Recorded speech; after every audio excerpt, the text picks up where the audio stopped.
लाठीचार्ज गरेको छ। ल हेर्नुहोस् यसरी भित्रबाट लुटपाट गरेर बाहिर निस्कँदै गरेकाहरूलाई हाटबटिनको सेक्युरिटी गार्डले लाठीले हानेको छ। बाहिरबाट ढुङ्गामुढा भित्र धेरै मानिस घुसेको अनुमान गर्न सकिन्छ।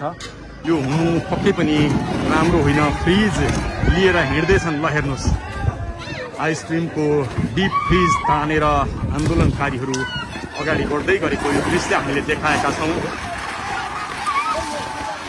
हामीले फ्रिजभित्र भएको आइसक्रिम खोसाखोस भइराखेको अवस्था छ।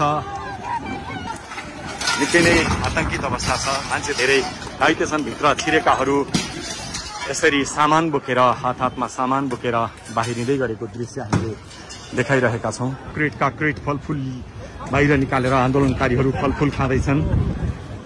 यसले पक्कै पनि बङ्गलादेशको झल्को दिएको छ, विदेशको झल्को दिएको छ। स्वागतका लागि राखिएको यो घडा हेर्नुहोस् मेन सडकमा फालिएको छ। फलफुलका क्रेटहरू बाक्साहरू यसरी फालिएको छ र प्रहरी आइपुगेको छैन। शोकेसहरू यसरी तोडफोड भइराखेको अवस्था छ।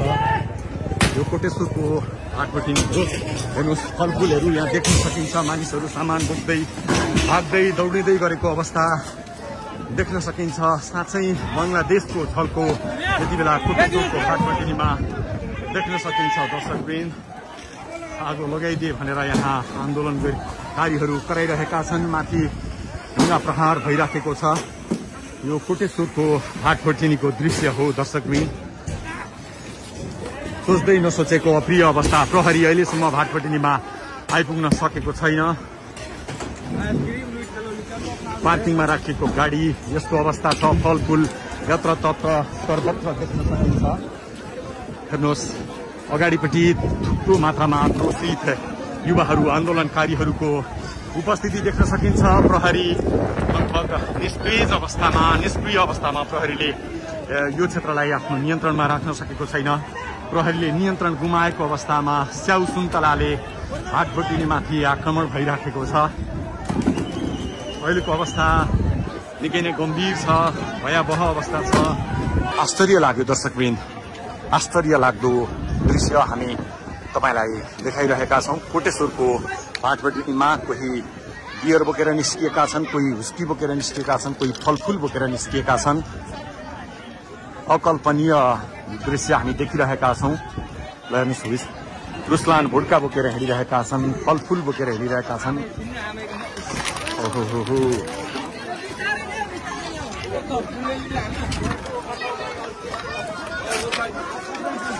हाटबटिनीमा लुटपाट मचिरहेको छ। यो दुःखद दृश्य हो। व्यवसायी सुरक्षित छैन। दुर्गा गोसाईले भन्थे यहाँ कोही सुरक्षित छैन। आज नेपालकै सबैभन्दा ठूलो प्रतिष्ठित व्यावसायिक घराना हो हाटबटिनी सुपर मार्केट। यो पनि लुटपाटको शिकार भएको छ, निशानामा परेको छ। मानिसहरू भागदौड गरिरहेका छन्।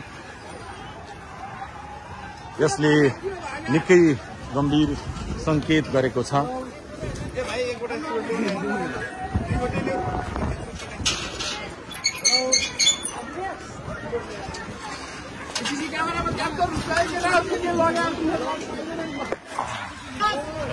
सेक्युरिटी गार्डले लाठीचार्ज गरेको छ। ल हेर्नुहोस् यसरी भित्रबाट लुटपाट गरेर बाहिर निस्कँदै गरेकाहरूलाई हाटबटिनको सेक्युरिटी गार्डले लाठीले हानेको छ। बाहिरबाट ढुङ्गामुढा भित्र धेरै मानिस घुसेको अनुमान गर्न सकिन्छ।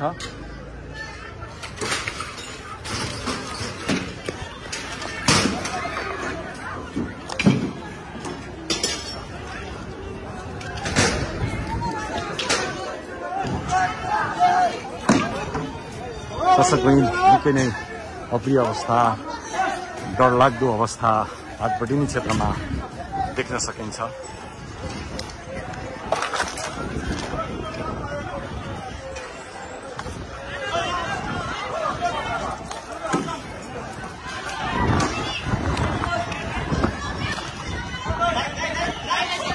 महँगो गाडी पजेरो फुटेको छ। पैसा स्वेप गर्ने स्वेप मेसिन गाडीको पनि फालिएको देख्न सकिन्छ। निकै नै आतंकित अवस्था छ। मान्छे धेरै घाइते छन्। भित्र छिरेकाहरू यसरी सामान बोकेर हातमा सामान बोकेर बाहिरिँदै गरेको दृश्य हामीले देखाइरहेका छौँ।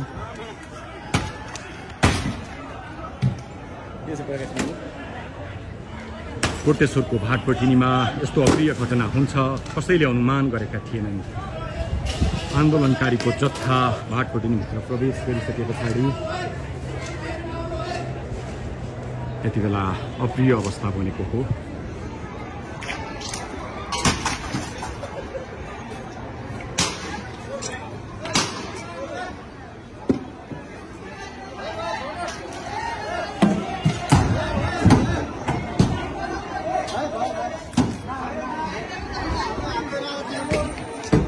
आन्दोलनकारीहरू अझ बढी सशक्त बन्दै भाटपटिनीभित्र प्रवेश गर्दैछन्।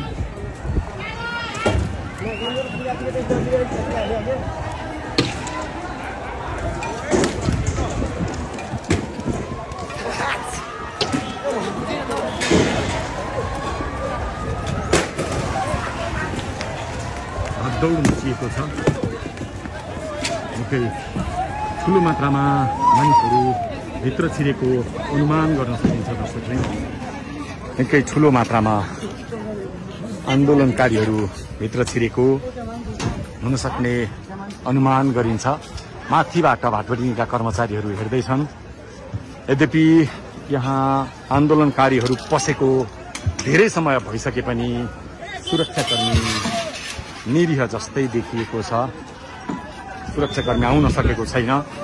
कोटेश्वरको भाटपटिनी क्षेत्र तनावग्रस्त अवस्था छ। यसले निकै ठुलो र गम्भीर सन्देश दिएको छ। राष्ट्र गम्भीर क्षणमा गम्भीर सङ्कटमा पसेको प्रमाणित भएको छ। दर्शकवृन्द, प्रहरी निकै अगाडि छ, तर थोरै मात्रै अगाडि छ। 500 मिटर अगाडि छ प्रहरी।